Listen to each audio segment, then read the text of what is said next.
आज का टॉपिक राशि विचार। राशि विचार इसलिए लिया गया है कि पिछले वीडियो में आपको नक्षत्र ज्ञान अर्थात नक्षत्रों की जानकारी दी गई थी। हम आपको बताना चाहेंगे कि प्रत्येक व्यक्ति की उसके बोलते नाम से, उसके जन्म नाम से एक राशि बनती है और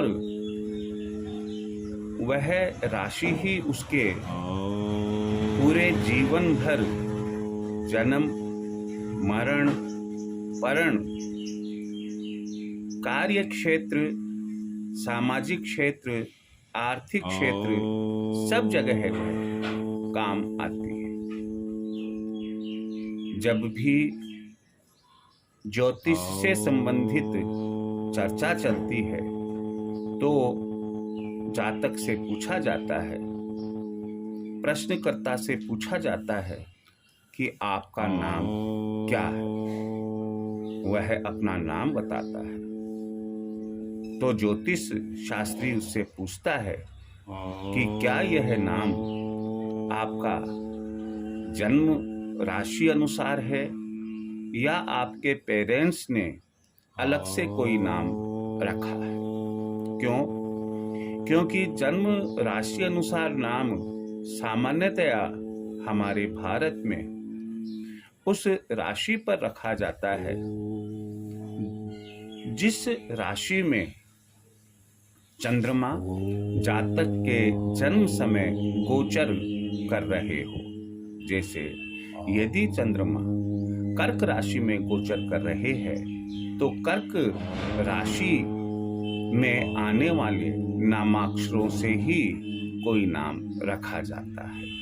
यदि हम नक्षत्र को आधार मानते हैं तो कर्क राशि में जो नक्षत्र चरण आते हैं उनमें 9 नामाक्षर आते हैं। ये प्रथम नाम के प्रथम अक्षर होते हैं और उसी से जातक का नाम रखा जाता है। तो हम ये कहते हैं कि जन्म पत्रिका से नाम रखा गया है। लेकिन सामान्यतया पेरेंट्स, जातक के जो पेरेंट्स होते हैं, जातक के जो रिश्तेदार होते हैं, वे कोई अन्य सुंदर सा नाम देखकर जातक को रखते हैं। स्कूल में वही दूसरा नाम लिखवाया जाता है। जब बड़ा होता है, डिग्री डिप्लोमा मिलती है, नौकरी लगती है, बैंक अकाउंट खुलते हैं, समाज में उसकी पहचान होती है, तो वो जो दूसरा नाम है जिसे हम बोलता नाम कहते हैं, उसी से सब ये काम होते हैं।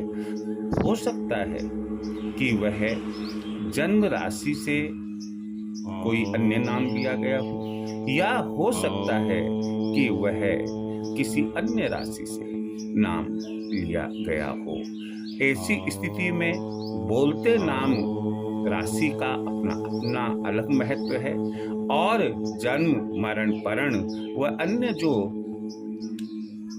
शाश्वत ऐसे कार्य जो कि जन्म नक्षत्रों पर आधारित होते हैं, वे तो जन्म पत्रिका से और जन्म पत्रिका में जो नाम निकल रहा है यानी कि चंद्रमा जिस राशि में होता है उसी से विश्लेषण किया जाता है, फलादेश निकाला जाता है। यहाँ ज़्यादा समय ना लेते हुए मैं आपको बताना चाहूँगा कि 2.25 नक्षत्रों की एक राशि होती है।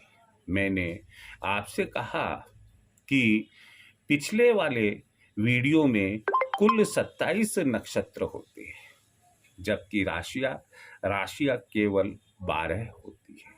2.25 का मतलब हो गया 12 दूनी 24 और 12 का पाव यानी 1/4 लेते हैं तो 3, तो 24 और 3 27 नक्षत्र। इसका मतलब ये हुआ कि एक राशि में जो नक्षत्र आए वो 2.25 नक्षत्र हुए। प्रत्येक राशि में 9 नामाक्षर होते हैं। यदि कोई आपसे ये कह दे कि आप सिंह राशि का कोई नाम रख लीजिएगा, आपको स्वतंत्रता है कि आप नामाक्षर जो उसमें दिए हुए हैं 9, उनमें से कोई भी नाम रख सकते हैं।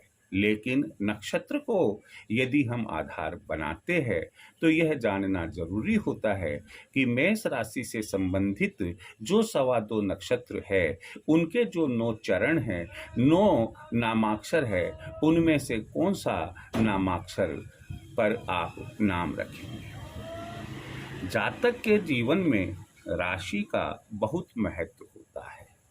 आज हम देखें कि यदि विवाह होता है तो राशि को ध्यान में रखते हुए गुण मिलान किए जाते हैं। यदि ग्रह अपनी राशि बदल रहे हैं तो हम ये देखते हैं कि जातक के जीवन पर भी उसका अच्छा बुरा प्रभाव पड़ता है। रोजाना जो दैनिक भविष्य फल आता है, अखबार में आता है, रेडियो पर आता है, टीवी पर आता है, मोबाइल पर आता है, प्रत्येक व्यक्ति अपने राशि अनुसार आज का दिन मेरा कैसा रहेगा देखता है। ना केवल यह है बल्कि उसे ढैया लग रही है, 7.5 लग रही है, यह भी वह उसी से देखता है। विभिन्न शुभ अशुभ योग राशि के आधार पर ही बनते हैं। यदि मान लीजिएगा कि राशि 10 है जिसके स्वामी है शनि और उसमें चंद्र बैठा हुआ है तो विषयोग बन गया। राशि 12 है, मीन राशि है और उसमें राहु बैठा हुआ है, तो चूंकि गुरु के साथ वो गुरु की राशि में बैठा हुआ है इसलिए चांडाल योग। इस तरह से विभिन्न प्रकार के योग बनते हैं। सुनफा योग, अनफा योग, राजयोग, ये सब जो देखे जाते हैं वो राशि को ध्यान में रखकर देखे जाते हैं। इसके बाद में हम जब चलते हैं आगे कि राशि चार्ट के बारे में, राशि चार्ट पर जब हम विचार करते हैं तो हम ये पाएंगे कि राशियों की कुल संख्या 1 से 12 यानी कि कुल राशियां 12 है। अधिकांश जो शिक्षित वर्ग है वो इन राशियों के नाम भी जानता है। मैं आपसे यही कहना चाहूंगा कि यदि ज्योतिष में आप थोड़ा सा भी इंटरेस्ट रखते हैं तो राशियों के नाम इस तरह से याद करें कि अगर आपसे कोई पूछे बताइए 7वीं राशि कौन सी है तो आप तुरंत कह सके यह तुला राशि है। अगर आपसे कोई कहे कि 3री राशि कौन सी है तो आप कह सके कि यह मिथुन राशि है। यहाँ हमने राशि संख्या दी है, पहली मेष है, दूसरी वृषभ है,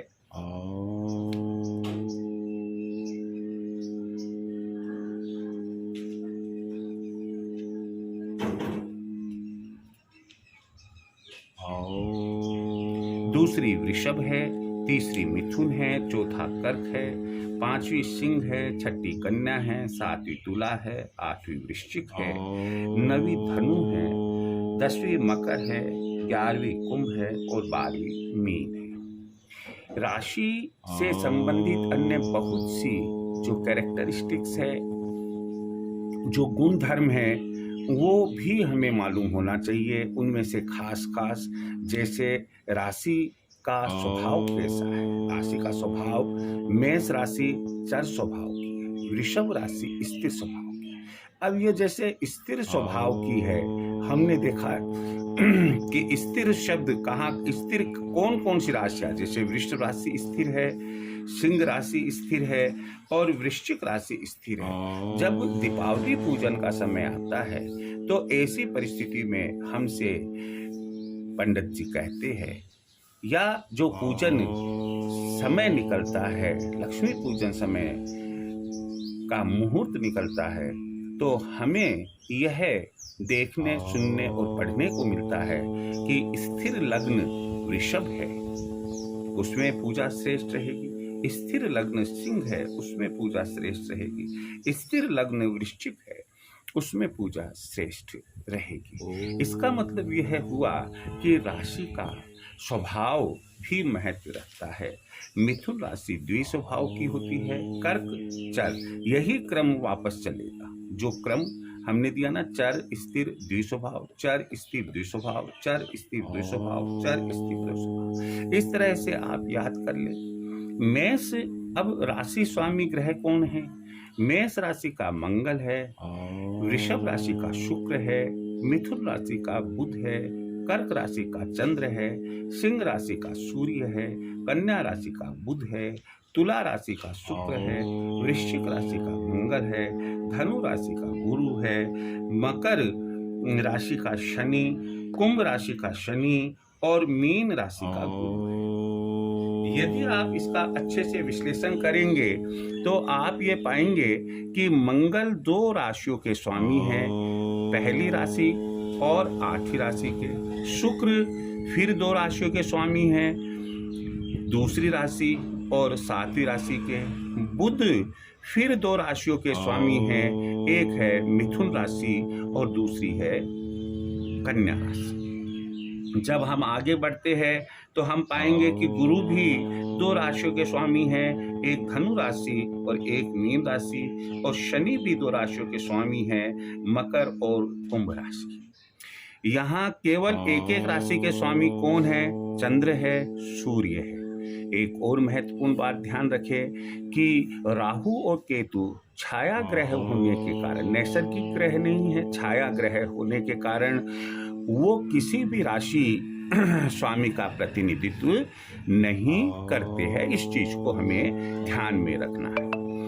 इन्हें हम क्यों याद रखें? क्योंकि अगर कभी आपको किसी ने कहा कि आप मोती धारण कर लीजिएगा, आप माणिक्य धारण कर लीजिएगा, आप मूंगा धारण कर लीजिएगा, आप पन्ना धारण कर लीजिएगा, आप नीलम धारण कर लीजिएगा, आप हीरा धारण कर लीजिएगा, तो आखिर हम क्यों ऐसा करें? तो वो बताते हैं कि आपकी जो आपका राशि रत्न है, राशि रत्न का मतलब होता है कि अगर मंगल राशि है तो मूंगा, शुक्र राशि है तो हीरा, बुध है तो पन्ना, चंद्र है तो मोती, सूर्य है तो माणिक्य, बुध है तो पुनः पन्ना, शुक्र है तो हीरा, मंगल है तो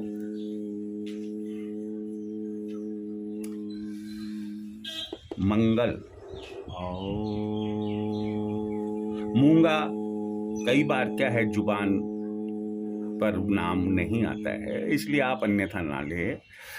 मूंगा, गुरु है पुखराज, शनि है नीलम, फिर शनि है नीलम और गुरु है क्या चीज हो गई है यहाँ पर? पुखराज हो गया। अब सवाल ये हुआ कि हम कई बार देखते हैं कि कुछ लोग शांत स्वभाव के होते हैं और कुछ लोग बड़े क्रोधी स्वभाव के होते हैं। ऐसी मान्यता है कि राशि, नाम जिस राशि का है उस राशि से उस व्यक्ति के स्वभाव पर बहुत प्रभाव पड़ता है। तो यहाँ राशि तत्व जो है वह क्या है? मेष राशि का अग्नि है, वृषभ राशि का पृथ्वी है, मिथुन राशि का वायु है, कर्क राशि का जल है, और यही क्रम अग्नि पृथ्वी वायु जल, अग्नि पृथ्वी वायु जल, यह चलता रहता है। स्वाभाविक है कि हम ये कह सकते हैं कि जैसे अग्नि तत्व जिन राशियों के हैं उनका स्वभाव थोड़ा करारा होता है। चलो हम आगे बढ़ते हैं। राशि की दिशा, प्रत्येक राशि किसी न किसी दिशा की स्वामी होती है। अब किस दिशा में कौन सी राशि ली जाए, इसके लिए एक क्लॉकवाइज जो क्रम है वह निश्चित किया हुआ है। जैसे मेष राशि से हम शुरू करें तो पूरब, फिर राइट में चले, दक्षिण फिर राइट में चले, पश्चिम फिर राइट में चले, उत्तर। वापस राइट में चलेंगे तो पूरब आ जाएगा, पूरब दक्षिण पश्चिम उत्तर, पूरब दक्षिण पश्चिम उत्तर। यदि हमने इन राशियों के नाम याद कर लिए, फिर उसके बाद के अंदर हमने चर स्थिर द्विस्वभाव, ये यहाँ तक हमने इनको याद कर लिया। फिर उसके बाद के अंदर हमने अग्नि, पृथ्वी, वायु, जल ऐसे याद कर लिया, और इसी प्रकार से 4 दिशाएं उसी क्रम में याद कर ली, तो आगे हम सरलता पूर्वक जानकारी रख सकते हैं और राशि से संबंधित बात कह सकते हैं और फलादेश निकाल सकते हैं। यहाँ एक बात का और ध्यान रखें कि राशियां भी स्त्री और पुरुष होती है। जो विषम राशियां होती है, विषम राशियां पुरुष राशियां कहलाती है या पुरुष राशियां होती है, और सम राशियां स्त्री राशियां होती है। तो अभी हमने आपको राशि विचार के संबंध में बताया। उम्मीद है कि जो स्टूडेंट्स इसे सीख रहे हैं, या जो व्यक्ति, जो स्त्री पुरुष जो भी रुचि रखते हैं ज्योतिष शास्त्र में, ज्योतिष विज्ञान में, उनके लिए यह राशि विचार बड़ा उपयोगी सिद्ध होगा। इसी उम्मीद के साथ में जय श्री कृष्ण।